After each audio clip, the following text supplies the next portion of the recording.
Hey everybody, it's really good to see you today, and today we're going to talk about how to succeed in MLM with these 5 network marketing secrets.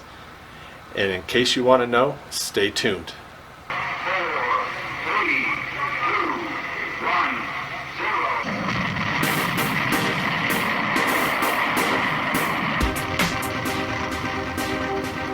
Hey everybody, Bill Reinecke here with MLM Science, and it is really good to see you. And today we're going to talk about how to succeed in your MLM or network marketing business with these 5 secrets or these 5 tips.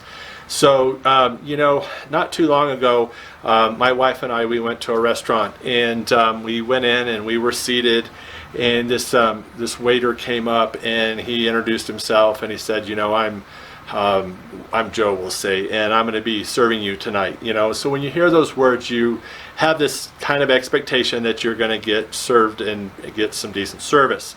So as things went along, and as he came back and he brought us food or brought us water and things, and brought us our menus, and checked in with us, it really was pretty clear to me that we were a bother, or at least we felt that way. Everything about his demeanor, his facial expressions, his tone of voice is just, it was like he would just as soon not been there. And so as a paying customer, it didn't make us feel very well. We weren't at a 5-star restaurant, but we weren't at a dive.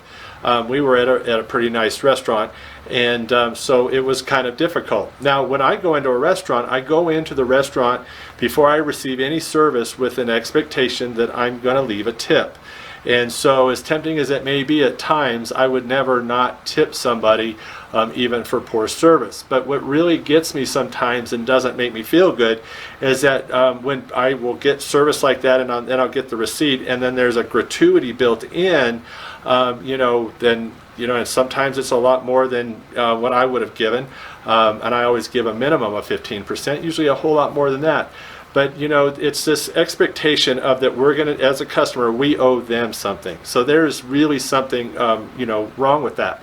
Now, I'm a social worker by trade, and every time that I go into somebody's home, I know that that is probably not convenient for them, and I look at that as an honor. I also remember and never forget that the reason I get to go to work is to serve the people that I get to come in contact with. And so often in my caseload, I will have when I'm in the field, I will have a very high rate of acceptance. And what that means is that I will have a caseload of a certain number of people, and out of that, I have a very high percentage of people that want to see me, compared to other social workers will have a caseload and they'll have a lower percentage of people that want to see them. And so the reason for that, I believe, is because of my approach and the way that I honor people and recognize them as the experts on who they are and what they need, and that it is my privilege to be there, and I'm there at their request. And so that brings a rapport, as opposed to me coming in and I'm the social worker, I'm here to save the day, and I've got the power to do whatever, and which is really not the case. But sometimes that's a perceived perception when we're in a service industry, when we're providing service to people, that we have, it's kind of a one up, one down sort of thing. So it doesn't feel good, and it's important to remember that. So as we get into these steps, I think that's important to remember that concept. And so the first thing that I want to talk about is wealth. Now, wealth has, if you ask 100 people on the street what wealth is, it'd be interesting. I would bet that it always, if they broke it down into components, probably the first thing and the most common component would be money. And so if you were to stop me on the street, the way I would define wealth is freedom, choice, health, and income. And so those 4 components are how I define wealth. And so freedom to do what I want to do, the freedom of not being confined to a job would be the freedom I'm talking about. The freedom to take the day off without having to call in. The freedom to, if I wanted to hook up my RV and go somewhere, spontaneously, I'd have the freedom to do that. And then along with that, I'd have choice. I'd have the freedom to make these kind of choices. I'd have the freedom to take my time and spend it the way I want to do it, as opposed to having to be an indentured servant to a job or a company and have to ask permission to take my time off. So those are the kinds of things that would come in with freedom and choice. And then I would have the time to invest in my health, and whatever that could look like. Just being able to take time for myself and my family, and then also having the income to not only support that, but able to set money aside, unlike I'm able to in a job. So to me, that is wealth, to be able to have money that exceeds my means, or exceeds my need. And so I'm not having to lower my needs to meet my means, or my means, or what I'm saying. So that is wealth. So it's important to understand and be able to define wealth for you, and understand that it is much more than money. And so that is important as you get into this business. When people are focused on money, you will hear people say a lot of times, I want to make $1 million. Okay, that's great. What are you going to do after you make $1 million? You've kind of arrived somewhere. And so, what is that $1 million going to do for you? How's it going to help your lifestyle? How's it going to help your family? How's it going to provide? And so those are questions that so often people, when they equate wealth, don't really think about it as a vehicle or an end to a means, but they just kind of think of it as a goal or something to achieve. Number 2, everybody that comes into your organization, treat them like a 5-star customer. Now, I know I've already touched on this, but this is really important. Treat other people not only like you would want to be treated, but treat them like you want them to treat other people. Now imagine you have an organization, and imagine what that would be like if you had an organization with 10, 20, 30, 40, 50, even 100,000 people. How would you want those 100,000 people to be treated?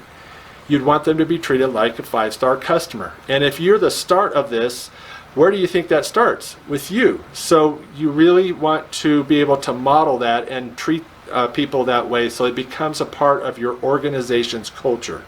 So it's important that people don't feel like that they're a bother to you, but they feel like they're very important and they're prized. And so then when people will feel comfortable to come to you in those difficult times and situations when they need help. The third thing is don't waste your time and worry about people that don't want to be in business with you. And today, a no from somebody doesn't mean that it'll be a no tomorrow. But if you chase them and try to talk them into it, you're more than likely going to seal the deal at a no. So don't worry about those people. Those aren't the people that you need to be in business with today. If you're busy chasing those people and have this scarcity mindset that the world's running out of people, then you're going to be missing the people that are definitely wanting to be in business with you. So don't worry about the people that don't want to be in business with you. You don't want to be in business with everybody. You want to be in business with people who are business builders and business getters. So that's what you want to focus on in your business. So don't be desperate, be picky. You may even run into people that need the business that you have, and for whatever reason, maybe they need the product, or maybe they need the business model, or maybe they need both. But for whatever reason, if they're not in that place, they're not going to be able to see it, they're not going to be able to hear it, and they're not going to be open to being in business with you. So let it go and just realize that it's okay. The fourth thing that you want to do is you want to be a problem solver. And so when when people come into your business, you need to realize that as they come in, it comes in and opens up a whole host of problems. Problems like, they don't know the company, they don't know the product, they don't know how to start a business, they don't know how to, get involved in network marketing and build that business. So there's opportunities right there to solve hundreds and hundreds of problems on a very micro level when you start to really break it down. Now, one of the things that the number one killers in network marketing, or MLM, is acquiring leads, people that are interested. And so people don't know how to go about doing that, and meeting people face to face can be very difficult. The other thing that is one of the biggest killers or knocks people out of the business is hearing the word no over and over and over again. And I don't care how hard or how callous somebody is to hearing that, you can hear so many no's that after a while it just begins to wear you down. So part of being a problem solver around that is kind of what I've done and some other people are doing, is that we are automating that process through funnels. And that is what I have learned through, you know, I always thought a funnel was just a series of web pages. Well, that is just a very small piece of what it is, of bringing people into a process, but there's so much more about a funnel in the way of what people experience on the inside as they go through that process. I made that discovery several months ago when I signed up for a 14-day trial with ClickFunnels, and I realized that as I started using the product and experienced a little bit of the training that was also made available, that there was so much more to that, and that helped me in this process of building my automation and my process of getting qualified leads. So that's the way I become a problem solver around that.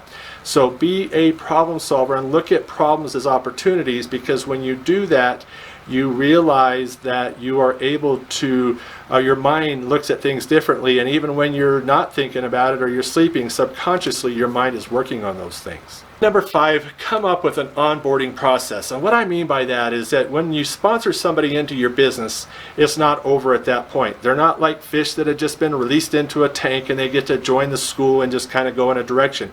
There needs to be a process of familiarizing them with the company, a process of bringing them into a training process, a process of letting them letting it be predictable and what the next steps are. And so come up with a process that leads them through that. And so that's what I've done, and it works wonderfully. And then it's not perfect, and then we're always fixing things and making it better. But come up with some kind of an onboarding process or process that when people sign up, they're able to be able to start building their business. Now, it's just like buying a franchise. You go in and you buy a franchise, you spend $250,000, let's say. That's probably pretty conservative, and with that you're required to go to some training. You're required to, they don't just hand everything to you in a box and say go start your franchise or whatever it is and start serving sandwiches. You've got to go through a training, and there's a very systematic process that if it's followed, your chances of success and the company growing is a lot better than if you just go and try to figure it out.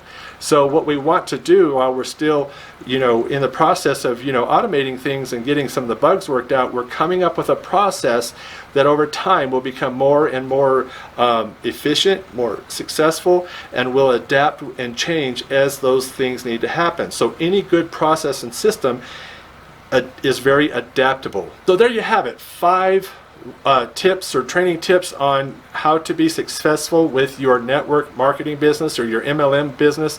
To me, they're one and the same, but you follow those 5 things and come up with those processes, and if you're going to be miles and miles ahead of 90% of the people who are in this industry, and you will bring people on into your organization who are able to step up and be able to start producing results.